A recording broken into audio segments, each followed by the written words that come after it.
வணக்கம். நான் ஜெயக்குமார் பேசுகிறேன், சென்னையிலேருந்து. ஆல்மோஸ்ட் 10 வருஷமாக இந்த நெட்வொர்க்கிங் இண்டஸ்ட்ரியோட பழகின அடிப்படையில் நான் சொல்கிறேன்.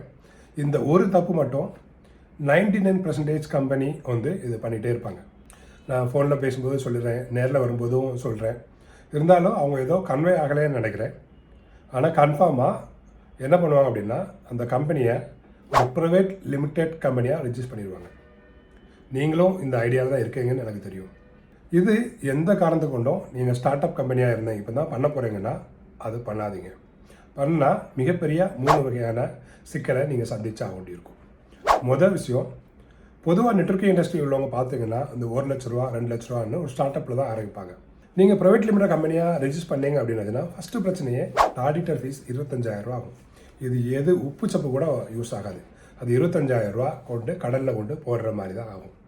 இதனால் எனக்கு எந்த லாபமும் பார்த்தீங்கன்னா ஒரு லாபம் கிடையாது. ரெண்டாவது பிரச்சனை என்ன வரும் அப்படின்னா, நீங்கள் ப்ரைவேட் லிமிடெட் கம்பெனியாக ரெஜிஸ்டர் பண்ணிட்டீங்க அப்படின்னாலே இமிடியேட்லாம் வந்து நேரடியாகவோ மறைமுகமாகவோ ஜிஎஸ்டி வந்து பண்ணணும் அப்படிங்கிற மாதிரி ஒரு ப்ரெஷர் கிரியேட் பண்ணிடுவாங்க. நீங்கள் எங்கே போய் ரெஜிஸ்டர் பண்ணாலும் நீங்கள் வந்து ஜிஎஸ்டி கொடுங்க அப்படிங்கிற மாதிரி, ஒரு ப்ரைவேட் லிமிடெட் பண்ணியிருக்கீங்க ஜிஎஸ்டி கொடுங்க அப்படிங்கிற மாதிரி இருப்பாங்க.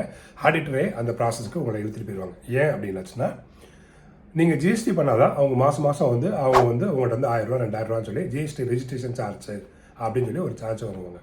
கவர்மெண்ட் என்ன தான் சொன்னாலும் 10 லட்ச ரூபா டர்னோவருக்கு மேலே நீங்கள் பண்ணால் போதும் ஜிஎஸ்டி ரெஜிஸ்ட்ரேஷன், 20 லட்ச ரூபாய்க்கு மேலே வந்து பிஸ்னஸ் பண்ணால் போதும் அப்படின்னு சொன்னாலும் கூட ஆடிட்டர் வந்து உங்களை இமீடியட்லாம் புஷ் பண்ணி என்ன பண்ணுவாங்கன்னா ஜிஎஸ்டி ரெஜிஸ்டர் பண்ண வச்சுருவாங்க.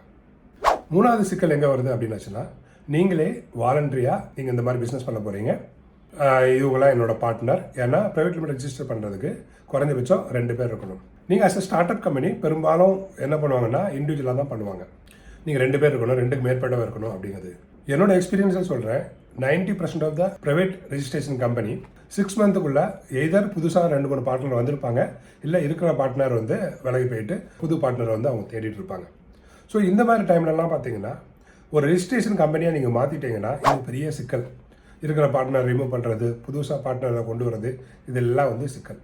சார் இதெல்லாம் ஓகே சார், 25,000 எனக்கு பிரச்சனை இல்லை சார், ஜிஎஸ்டி கேட்டால் கட்டிட்டு போகிறோம் சார், என் கம்பெனி வந்து ஒரு லீகலாக இருக்கணும் சார், யாரும் என்ன கொஸ்டின் கேட்கக்கூடாது சார், இதுதான் நீங்கள் சொல்லக்கூடிய முக்கியமான கான்செப்ட். ரெண்டாவது என்ன சொல்கிறீங்கன்னா, இந்த கம்பெனிக்கு சொல்கிறாங்க சார் யூடியூப்பில், என் company government registration, central government என் கம்பெனியை இது அப்ரூவ் பண்ணியிருக்கு அப்படின்னு சொல்கிறான். அது மிகப்பெரிய ஃப்ராடு. எந்த கம்பெனி நான் ப்ரைவேட் லிமிடெடாக ஆனதுனால கம்பெனி ரெஜிஸ்ட்ரேஷன் லீகல் அப்படின்னு சொல்கிறது வந்து மிகப்பெரிய ஃப்ராடு. நான் உங்களுக்கு சொல்கிறேன் பாருங்கள், நான் 2004 என்னோட 24 வயசுலேயே சாஃப்ட்வேர் கம்பெனி ஆரம்பிச்சிட்டேன். அன்னைக்கு வெப்சைட் டிசைன், லோகோ, ப்ரௌசர்ஸ், பேம்ப்ளெட்னு பண்ணிட்டு இருந்தேன். இன்னைக்கு networking software, forex trading software, cryptocurrency software, இது மாதிரி ரொம்ப காம்ப்ளிகேட்டான யாருமே பண்ண முடியாத ஒரு சாஃப்ட்வேரை பண்ணிட்டு இருக்கேன். அன்னைக்கும் சரி இன்னைக்கும் சரி டெக்னிக்கலாக நான் லீகலாக தான் பண்ணுறேன். ஆனால் ப்ரைவேட் ரெஜிஸ்ட்ரேஷன் கம்பெனியாக நான் எப்போ மாற்றுறேன்னா 10 வருஷம் கழிச்சு தான் நான் அதை மாற்றுறேன். ஏன்னு பார்த்தீங்கன்னா, நான் முதல்ல சொன்ன மாதிரி நான் அன்வான்டாக நான் வந்து ஜிஎஸ்டி பே பண்ண வேண்டியிருக்கும். அந்த டைமில் வேறு ஏதாவது சில டேக்ஸ் சொன்னாங்க. அதுக்கு வந்து ஆடிட்டருக்கு 25,000 ரூபா கொடுக்குற அளவுக்கு எனக்கு வசதி இல்லை. ப்ரைவேட் லிமிடெட் கம்பெனியாக ஆகிறதுனால எனக்கு எந்த வகையான பெனிஃபிட்டும் கவர்மெண்ட் சைடில் கிடைக்கிறதில்ல.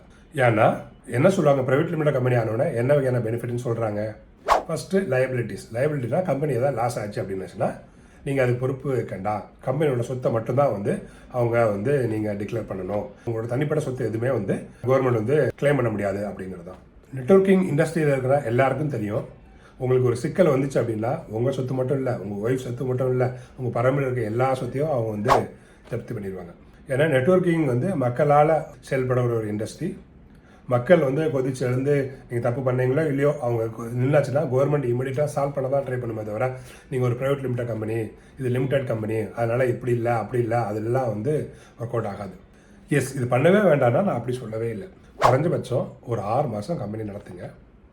கம்பெனியில் குறைஞ்சபட்சம் ஒரு 250-300 பேராக வந்து ஜாயின் பண்ணிட்டு உங்கள் கம்பெனியில் நீங்கள் என்ன இன்வெஸ்ட் பண்ணுறீங்களோ அதோட $X பிஸ்னஸ் வந்து ப்ராஃபிட் எடுங்க.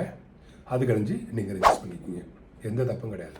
ப்ரைவேட் லிமிடெட் கம்பெனி ரெஜிஸ்டர் பண்ணுறதுனால என்ன பெனிஃபிட் சொல்கிறாங்க, கம்பெனி லைபிலிட்டிஸ், கம்பெனி வந்து ட்ரஸ்டபிள் கம்பெனிஸ். மூணாவது வந்து நீங்கள் வந்து சர்டிஃபிகேட் இருக்கிறதுனால உங்களோட கஸ்டமர்லாம் உங்களை பிலீவ் பண்ணுவான்னு நினைக்கிறீங்க.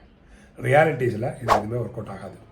அப்படியே ஒர்க் அவுட் ஆனாலும் கூட நீங்கள் ஒரு 6 மாதம் கழிச்சு பண்ணனால எந்த ஒரு நஷ்டமும் வரப்போகிறது இல்லை. நீங்கள் இமீடியட்டாக பண்ணதுனால நாளைக்கு ஏதோ ரீசனால உங்களை 6 மாதத்துக்கு மேலே இந்த பர்டிகுலர் கம்பெனி உங்களை நடத்த முடியல அப்படின்னா அது நான் நடத்த முடியலன்னு டிக்ளேர் பண்ணுறது ரொம்ப ரொம்ப காம்ப்ளிகேட். உங்களோட பார்ட்னர்ஷிப் டீலில் ஏதாவது சேஞ்சஸ் நடந்திருந்தா இது அவங்களோட ஒரு பார்ட்னரை ரிமூவ் பண்ணுறதோ புதுசாக ஆட் பண்ணுறதோ அதோட காம்ப்ளிகேட். மாதம் ஜிஎஸ்டின்னு கொடுத்து அந்த ஆடிட்டருக்கு 2000 ரூபா கொடுக்கணும். அந்த ஜிஎஸ்டியை கரெக்டாக கணக்கு பார்க்கணும். சின்ன தப்பு நடந்தால் கூட பயங்கரமாக ஃபைன் போடுவாங்க. அதனால் நீங்கள் ஒரு 5 லட்ச ரூபாய்க்கு குறைஞ்சி பிஸ்னஸ் பண்ணுறதா இருந்தாச்சுன்னா நான் உங்களுக்கு ஸ்ட்ராங்காக ரெக்கமெண்ட் பண்ணுறேன். நீங்கள் ஒரு பார்ட்னர்ஷிப் டீல் போடுங்க. இது வந்து இமீடியட்லாம் நீங்கள் ஒரு ப்ரைவேட் லிமிடெட் ஆக்கி இதை காம்ப்ளிகேட் பண்ணணும்னு அவசியம் கிடையாது. இது ஒரு சின்ன விஷயந்தான். பட் இதுக்குன்னு நான் ஒரு வீடியோ போடுறேன் அப்படின்னாச்சுன்னா நிறைய பேர் பார்க்குறேன்.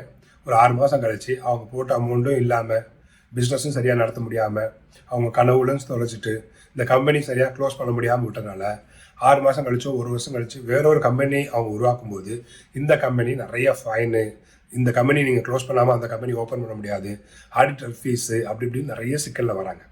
ஒரு சின்ன சின்ன விஷயங்கள் தான் பெரிய பெரிய காம்ப்ளிகேட்டாக வருது. அப்படிங்கிறதுனால இந்த வீடியோவை கொஞ்சம் சீரியஸாக எடுத்துகிட்டு நீங்கள் கம்பெனி ரிஜிஸ்டர் பண்ணுறதுல தப்பே கிடையாது. என்ன வேணாலும் ரிஜிஸ்டர் பண்ணுங்கள்.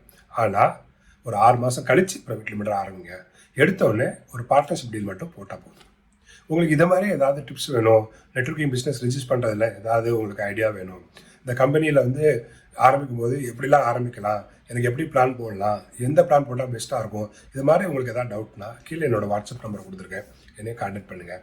என்னோடய சர்வீஸ் எப்போவுமே உங்களுக்கு ஃப்ரீ தான்.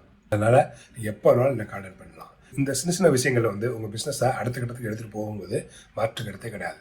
திரும்பி எதுக்கு நீங்கள் வெயிட் பண்ணிகிட்டே இருக்கீங்க? நிச்சயமாக என்னை கான்டாக்ட் பண்ணுங்கள். நான் உங்களுக்கு காட்டியிருக்கேன். என் பேர் ஜெயக்குமார். Thank you very much.